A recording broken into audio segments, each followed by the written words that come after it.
Hi കൂട്ടുകാരെ, ഇന്ന് ഞാൻ തയ്ക്കാൻ പോണത് ഒരു നെയ്റ്റ് തന്നെയാണ് കേട്ടോ. എനിക്ക് കൂടുതലും ഞാൻ നെയ്റ്റ് തന്നെയാണ് തയ്ക്കുന്നത്. അപ്പോൾ ഓരോ ദിവസം ഓരോ കളറ്, ഓരോ ബിറ്റുകൾ, പല സൈസ് ഉണ്ടാവില്ല, പല കളറും എല്ലാം ഒരേ മോഡലാവില്ലല്ലോ. അപ്പോൾ മോഡലൊന്നായിരിക്കും, പക്ഷെ നെയ്റ്റ് ബിറ്റുകൾ കളർ ചേഞ്ച് ഉണ്ടാവും. അപ്പോൾ ഇത് ഇന്ന് തയ്ക്കാൻ പോണത് ഇങ്ങനെ ഒരു കളറുള്ള ഒരു നെയ്റ്റ് കേട്ടോ. സാധാ നെയ്റ്റ് തന്നെ. ഇപ്പം എൻ്റെ വീടിൻ്റെ ചുറ്റുവട്ടത്തൊക്കെ സാധാരണ 3 പീസ് ഞെറി വെച്ചിട്ടുള്ള നെയ്റ്റികളാണ് ആൾക്കാർ യൂസ് ചെയ്യുന്നത്. അപ്പം അവരളവ് കൊണ്ട് തന്നെ അങ്ങനത്തെയാണ്. അപ്പം നമുക്ക് അങ്ങനത്തെ അല്ലേ തയ്ക്കാൻ പറ്റുള്ളൂ. എനിക്ക് ചുരിദാർ കട്ടിങ് കുറേ അടിക്കുന്നുണ്ട്, പക്ഷെ ഓണ സമയങ്ങളിലാണ് അങ്ങനെയുള്ള ഓർഡറുകൾ എനിക്ക് കൂടുതൽ വരുന്നത്. അല്ലാത്തപ്പോഴൊക്കെ സാധാ പോലെ ഇടയ്ക്കൊക്കെ ഇങ്ങനെ ചുരിദാർ കട്ടിങ് വരും. എന്നാലും ഞാൻ അത് വരുമ്പോൾ അങ്ങനെ അടിച്ചു കൊടുക്കാറുണ്ട്. എനിക്ക് വരുന്നത് ഇങ്ങനെയാണ്. അപ്പോൾ എല്ലാവർക്കും എൻ്റെ വീഡിയോയ്ക്ക് സ്വാഗതം. ഇപ്പോൾ ഞാൻ ഈ തയ്ക്കുന്ന നെയ്റ്റി കണ്ടിട്ട് ഇഷ്ടപ്പെടുകയാണെങ്കിൽ നിങ്ങളെല്ലാവരും എനിക്ക് ലൈക്കും സബ്സ്ക്രൈബും കമൻറ്റും ഒക്കെ തന്ന് ഹെൽപ്പ് ചെയ്യണം കേട്ടോ. അപ്പോൾ ഇത് മുഴുവനായിട്ട് നിങ്ങളൊന്ന് കാണാൻ നോക്കണേ. ഇപ്പോൾ ഫ്രണ്ട് ഒരു ഭാഗം വെക്കാനുള്ള ഒരു പീസ് അടിച്ച് കൊടുക്കുന്നതാണ്. അപ്പോൾ അത് നെയ്റ്റിൻ്റെ വെട്ടുഭാഗം തന്നെ നമ്മൾ കൂട്ടി യോജിപ്പിച്ച് അതിൻ്റെ ബാക്ക് എന്താ പറയുക തുണി കണ്ടെത്തും കേട്ടോ. ഞാൻ അങ്ങനെ ചെയ്യാറ്. അപ്പം അത് തന്നെയല്ല, എല്ലാ നെയ്റ്റികളുടെയും അടിഭാഗമൊക്കെ നമ്മൾ ചിലപ്പോൾ ഇറക്കം കുറഞ്ഞ് വരുന്ന നെയ്റ്റുകളുണ്ടാവുമല്ലോ അളവിൽ. അപ്പോൾ ആ നെയ്റ്റ് പീസ് ഞാൻ രണ്ടായി മടക്കി, അപ്പോൾ അതിൻ്റെ അടി പീസ് കിട്ടുമല്ലോ. അങ്ങനെയാണ് എല്ലാ നെയ്റ്റിയുടെയും ഇങ്ങനെയുള്ള പീസുകളുടെ അടിയിൽ വെച്ച് ഞാൻ കൊടുക്കുക. അല്ലെങ്കിൽ നമ്മൾ ലൈനിങ് വേറെ മേടിക്കണ്ടേ. ലൈനിങ്ങിനെക്കാട്ടിലും നല്ലത് ഇങ്ങനെ കൊടുക്കുകയാണ് നല്ലത്. തുണിക്ക് ഈട് നിൽക്കാനൊക്കെ നല്ലത് അങ്ങനെ തന്നെയാണ്. അപ്പോൾ നമ്മൾ എടുക്കുന്ന നെയ്റ്റിയുടെ കളറിന് ഏകദേശം മാച്ച് നോക്കിയിട്ടുള്ള തുണികളാണ് ഞാൻ എടുക്കുന്നത്. ഇപ്പോൾ ഇതിൻ്റെ ഈ പീസ് ഒരെണ്ണം മാത്രമായിട്ടേ കിട്ടിയുള്ളൂ. ബാക്കി ഇങ്ങനെ ചെയ്ത് വെച്ചേക്കാണ്. ഏകദേശം ഇതാണ് ഒരു പീസ് വെച്ചേക്കുന്നത്. ഏകദേശം വലിയ കുഴപ്പമില്ലല്ലോ. ഇതിങ്ങനെ സ്റ്റിച്ച് ചെയ്ത് ഒരെണ്ണം നേരത്തെ അടിച്ച് വെച്ചിട്ട് നോക്കാം. പിന്നെ അതുപോലെ ഇതിന് കയ്യിന് ഭയങ്കര ഇങ്ങനെയുള്ള ഇത് അളവ് കൂടുതലായാലും എനിക്കിതിന് ക്രോസ് പീസ് കിട്ടിയില്ല. അപ്പം ഞാൻ ക്രോസ് പീസ് ആ കഴുത്തിൽ നമുക്ക് വെട്ടിയെടുക്കാം. എന്നാലും ഞാൻ അങ്ങനെ ചെയ്യാണ്ട് ഏകദേശം ഇതിന് ചേർന്ന ഒരു പീസ് വെച്ചിട്ട് ഇതിൻ്റെ ബാക്ക് പീസ് അടിച്ചെടുക്കുക ചെയ്ത് വെക്കാം. ഒന്ന് അങ്ങനെ ചെയ്തു വെച്ചു പറയാലോ. പിന്നെ നെയ്റ്റി നമ്മുടെ ഞെറി വെച്ച് കൊടുക്കുന്ന ഭാഗമല്ലോ, അതിങ്ങനെ ഞെറി വെച്ച് കൊടുക്കും. ഷിമിക്ക് ഞെറികളുടെ പോലെ തന്നെ ഏകദേശം ഒരു 2.5 ഇഞ്ച് 3 ഇഞ്ച് ഇട്ടിട്ട് നമ്മൾ ഇങ്ങനെ ഇട്ട് കൊടുത്തു. അത് ബാക്കല്ല, ഫ്രണ്ട് പീസിൻ്റെ പോർഷനാണ്. അതിൻ്റെ ഈ നടുഭാഗത്തുള്ള പീസിൽ അത് ഞാൻ അങ്ങനെ അടിച്ചു വെച്ചെന്നുള്ളൂ. നമുക്കത് പതിച്ച് വെച്ചടിക്കണം, എന്നിട്ട് മറിച്ച് വെക്കണം, എന്നിട്ട് മറ്റേ എന്നൊക്കെ പറയുക ലൈസ് വെക്കണം. ഇങ്ങനെയൊക്കെയാണ് ചെയ്യുന്നത് കേട്ടോ. അപ്പം ആദ്യമായിട്ടായ കാരണം ഇങ്ങനെ പറയുമ്പോൾ നമുക്കിങ്ങനെ ഒരു വിക്കലും ഇതൊക്കെ വരുന്നത്. ആദ്യം എന്ന് പറഞ്ഞാൽ ഇങ്ങനെ ചെയ്ത് വരണല്ലേ ഉള്ളൂ. അതിൻ്റെ ഒരു ചെറിയ അപാകതകളൊക്കെ ഉണ്ട്. നിങ്ങളതൊക്കെ കണ്ട് സഹകരിക്കണമെന്ന് ഞാൻ നിങ്ങളോട് പറയാൻ പറ്റുള്ളൂ. ബാക്കിൽ വെച്ച് അടിച്ച പീസിൽ അത് വെച്ച് പതിച്ചടിക്കാണ്.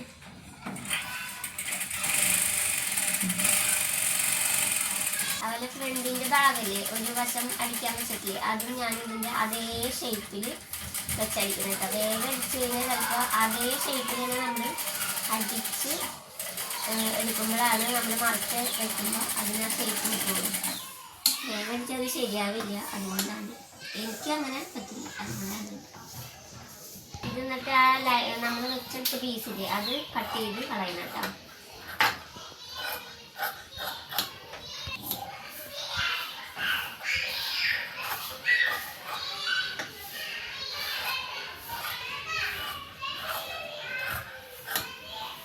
അടിച്ച് കഴിഞ്ഞിട്ട് കറക്റ്റ് വെട്ടി പീസ് കൊടുത്തിട്ട് ഇതിങ്ങനെ ഒരു കട്ടിങ് കൊടുത്താൽ നല്ലതാണ് കേട്ടോ. നമ്മൾ അടിക്കുമ്പോൾ വശത്തിൻ്റെ ഈ ഭാഗമില്ല പിരിഞ്ഞ് പോകാതിരിക്കും, അതിന് വേണ്ടി കൊടുത്താണ്. എന്നിട്ട് ഇതൊന്നൊരു പീസ് നമ്മൾ മറിച്ച് വെച്ച പീസില് ഏതാന്ന് നോക്കണം കേട്ടോ. വെച്ചിട്ട് എന്നിട്ട് ഇത് ഇങ്ങനെ വെച്ചിട്ട് അതും ഒന്ന് പതുക്കി കൊടുക്കാം കേട്ടോ.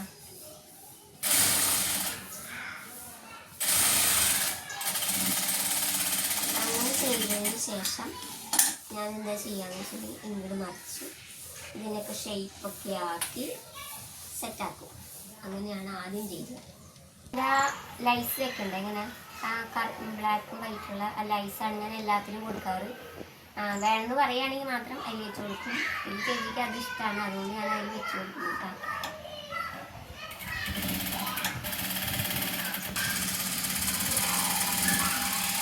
എൻ്റെ ഫ്രണ്ട് പീസിൻ്റെ ആ പീസില്ലേ അതിലും ലൈസ് വെച്ച് കൊടുക്കുക കേട്ടോ. അതേപോലെ തന്നെ മറ്റേ പീസിലും വെച്ച് കൊടുക്കണേ.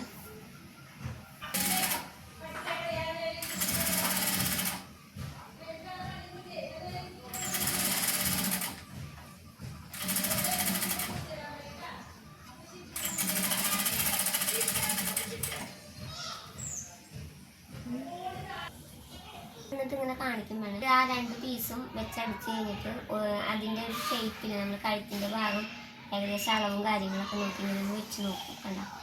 എന്നിട്ട് അതിൽ കൂടെ ഇവിടുന്ന് ഇങ്ങോട്ടും അടിക്കും, ഇവിടുന്ന് ഇങ്ങോട്ട് അടിക്കും. എന്നിട്ട് ഒരു അരയിഞ്ച് വിട്ടിട്ട് കാലിഞ്ച് വിട്ടിട്ട് ഇതിൽ കൂടെ ഒരു പീസും കൂടെ വെച്ചടിക്കും. അങ്ങനെ അടിക്കട്ടെ കേട്ടോ.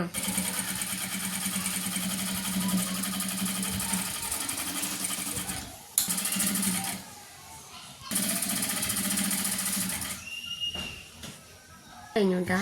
ഇനി നമ്മൾ ബാക്ക് പീസില്ലേ ഇങ്ങനെ അടിച്ച് വെച്ചത് ഞാൻ ക്രോസ് വെച്ച് അടിച്ച് മറിച്ച് വെച്ചത് സമയം കൂടുതലാവണ്ടെന്ന് വെച്ചിട്ട്. എന്നിട്ട് ഈ ഫ്രണ്ട് അടിച്ചതിൻ്റെ ഇങ്ങനെ വെച്ച് അതായത് ബാക്കിൻ്റെ മുമ്പിലേക്ക് ഇതിങ്ങനെ വെച്ചടിച്ചു. ഇതിപ്പോൾ എല്ലാവർക്കും അറിയണ കാര്യം തന്നെയാണ്. അപ്പോൾ ഞാൻ ചെയ്യുന്ന രീതി ഇങ്ങനെ പറഞ്ഞു എന്ന് മാത്രം. ഞാൻ ഇതിൻ്റെ സൈഡിലേക്ക് ഇങ്ങനെ ചേർത്ത് വെച്ച് പിടിക്കണേ. എന്നിട്ട് ഇതിനെ ഇങ്ങോട്ട് മടക്കിയിട്ട് ഷോളർ അടിക്കുക. 2 വശം അങ്ങനെ തന്നെ അടിക്കുക കേട്ടോ.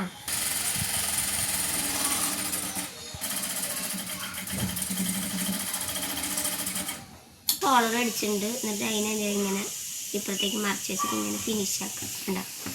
എന്നിട്ട് ഈ സൈഡിൽ കൂടെ ഒന്നും കൂടെ പതിച്ചടിക്കും ഞാൻ, എന്നാലാണ് അതിനൊരു വൃത്തി കിട്ടുള്ളൂ.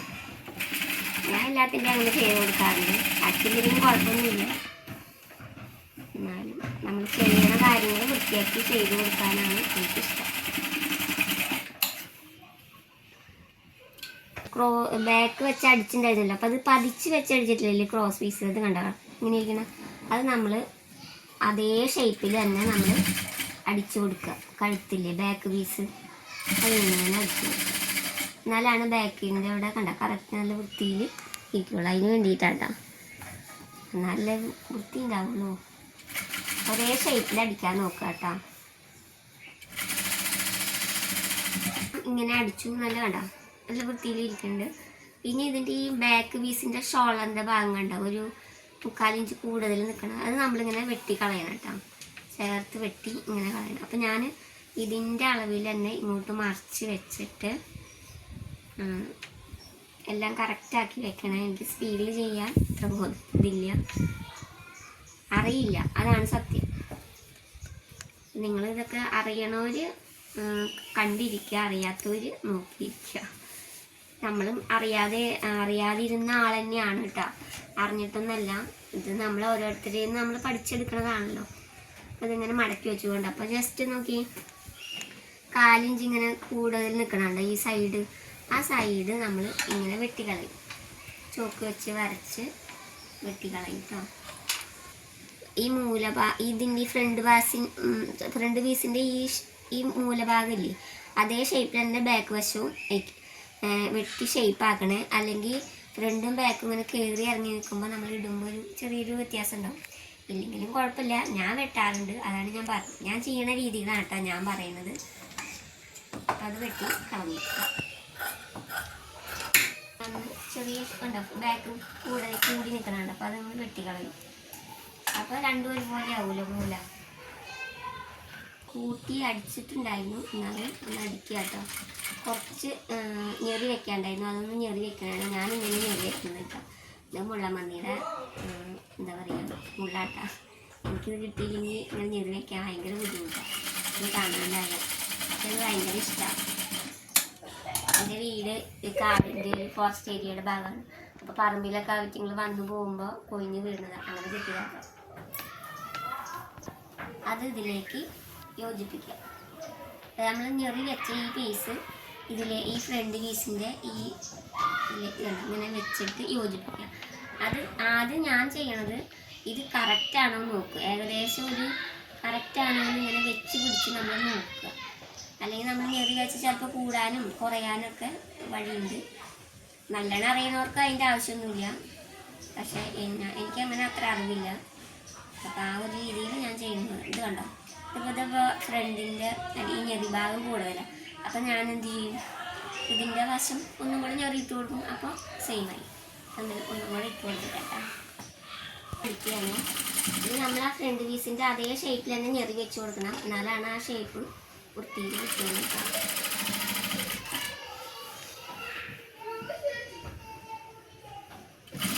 സ്കൂളിലൊക്കെ ആയിരുന്നു പിള്ളേരൊക്കെ കളിക്കുന്ന സൗണ്ട് കേൾക്കുന്നുണ്ടാവും, ഒന്നും വിചാരിക്കരുത്.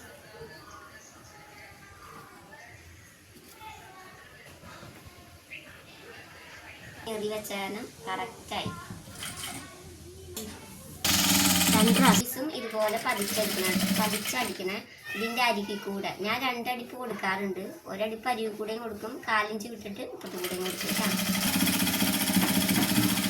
പിന്നെ ഹാൻഡ് എംബ്രോയിഡറി പഠിക്കാൻ പോകുന്നുണ്ട് കേട്ടോ. നമുക്ക് ഉപകാരമുള്ളതാണ്. അപ്പം ഞാൻ അത് വെച്ചിട്ട് അവനവൻ്റെ തയ്ച്ച് ഇടാലോ എന്ന് വെച്ചിട്ടാണ് പീസ് വെച്ച് കഴിഞ്ഞു കേട്ടോ. 2 പ്രാവശ്യം അടിക്കും, പതിച്ചടിക്കും.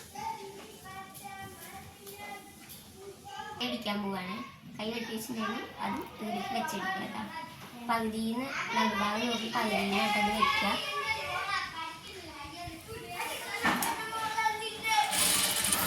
കൈ അടിച്ച് കഴിഞ്ഞ്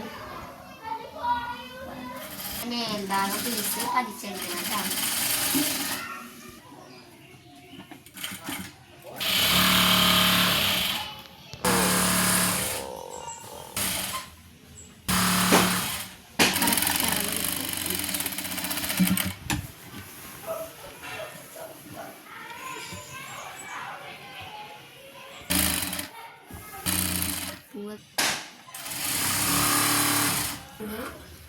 ഞാനത് വെട്ടി കളയാട്ടാ, മടക്കി അടിക്കാൻ വേണ്ടിയിട്ട്.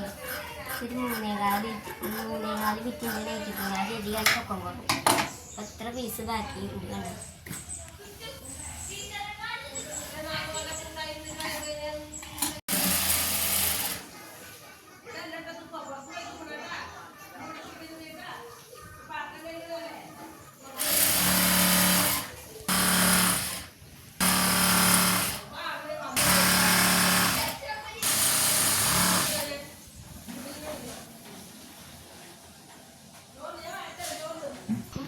തയ്ച്ച് നല്ല ഭംഗിയില്ലേ, ഇത് കാണാൻ നല്ല സെറ്റായിട്ടില്ലേ.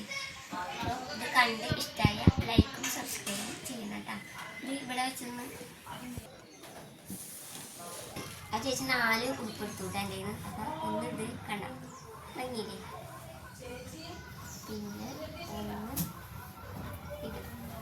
ഇത് അച്ചറക്കിൻ്റെയാണ്, ഇപ്പോഴത്തെ ട്രെൻഡാണ്. ഇതിൽ പൂ വെച്ചിട്ടില്ല കേട്ടോ. പിന്നെ ഒന്ന് ഇത് എല്ലാവർക്കും ഇഷ്ടമായിട്ടാണ്. പിന്നെ ഒന്ന് ഇത് എല്ലാവരും കണ്ട് ഇഷ്ടപ്പെട്ട ലൈക്ക് ചെയ്യണേ. Okay, by.